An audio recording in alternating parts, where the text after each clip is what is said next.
Je suis Philippe Oudouin, PDG de la société Keio. Keio qui est un opérateur de télécommunications spécialisé sur les petites entreprises. Alors cette société, nous l'avons reprise avec Truffle Capital en 2006. Donc c'est une société qui à l'époque était dans une situation difficile, on va dire, qui avait des pertes récurrentes et que nous avons décidé de repositionner sur le marché des petites entreprises. Donc auparavant, j'ai passé une quinzaine d'années dans le secteur des télécommunications sur des marchés internationaux.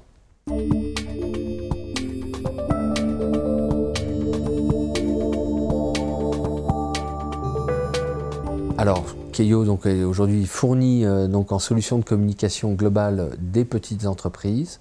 Donc, au départ, nous fournissions uniquement la couche téléphonie fixe pour les entreprises.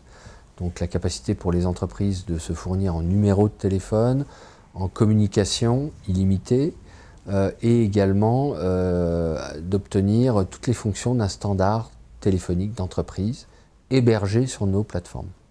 Donc progressivement, nous avons monté notre portefeuille client. Aujourd'hui, nous avons près de 10 000 clients dans cette cible d'entreprise, entre 5 et 50 postes. Et nous avons profité ces dernières années pour élargir notre volume d'activité, élargir notre palette de services. Donc aujourd'hui, nous fournissons non seulement la téléphonie fixe, mais également la téléphonie mobile, l'accès Internet, et je dirais toutes les fonctionnalités autour de l'accès Internet. Donc voilà, aujourd'hui, le métier de Keio est bien de servir les petites entreprises et de les servir globalement sur tous leurs besoins de communication.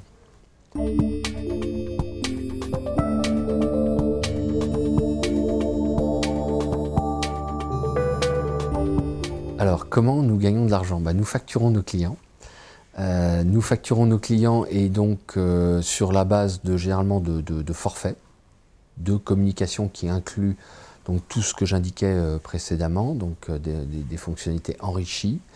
Donc notre modèle économique consiste donc à facturer nos clients et à acheter nos minutes en gros, donc à des tarifs évidemment moins chers, auprès de grands opérateurs sur lesquels nous terminons le trafic.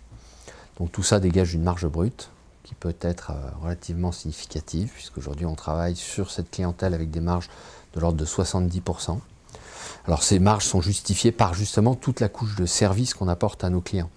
Quand j'entends le service, ce n'est pas uniquement les fonctionnalités de la téléphonie, mais c'est également le service client, c'est également la capacité à envoyer des techniciens, des experts pour régler des problèmes s'il y en a. Donc c'est toute la capacité, je dirais, à servir le client dans un service global qui inclut de la technologie, mais également de l'humain. Et donc ça permet, je dirais, de justifier les tarifs que l'on pratique auprès de nos clients. Donc tout ça nous permet d'avoir un chiffre d'affaires, des marges et in fine un résultat qui se monte. Aujourd'hui, on dégage à peu près 10% d'EBITDA, d'excédent brut d'exploitation sur notre chiffre d'affaires. On pense pouvoir dans les prochaines années monter ce taux d'EBITDA de 10 à 20%. Donc il y a encore, je dirais, des économies d'échelle à opérer avec la croissance du nombre de clients qu'on espère pour monter encore de la profitabilité de la société.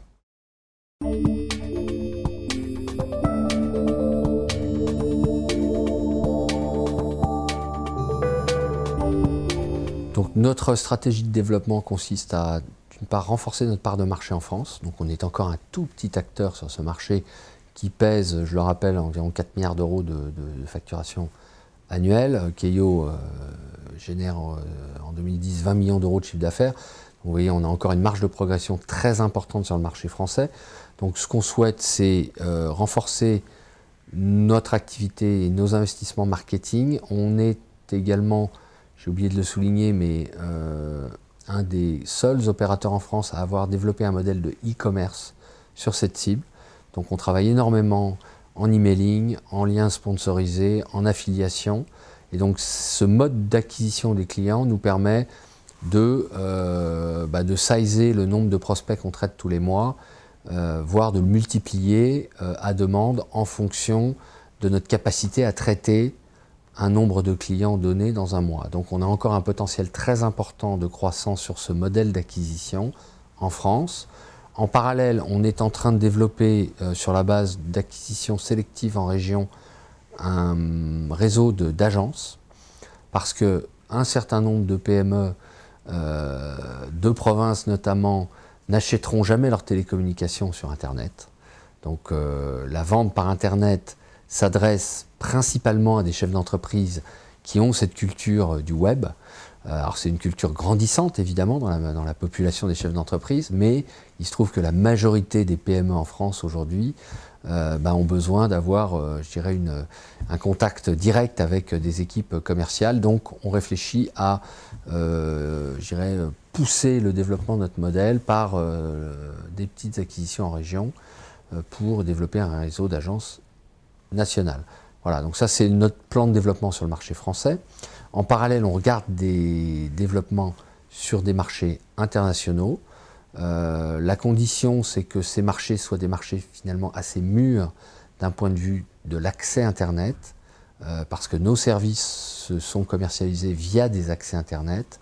Donc on a besoin d'adresser plutôt des marchés qu'on va qualifier Western Europe, des marchés où la qualité de l'Internet et les prix de l'Internet sont suffisamment bas et suffisamment de qualité. Donc on s'intéressera plutôt pour démarrer dans notre rollout international à des marchés périphériques à la France. Je pense notamment à la Belgique, à la Suisse, à l'Espagne. Voilà. On a également un projet de regarder le marché brésilien qui lui présente des caractéristiques de croissance qui peuvent être tout à fait pertinentes pour une société comme la nôtre.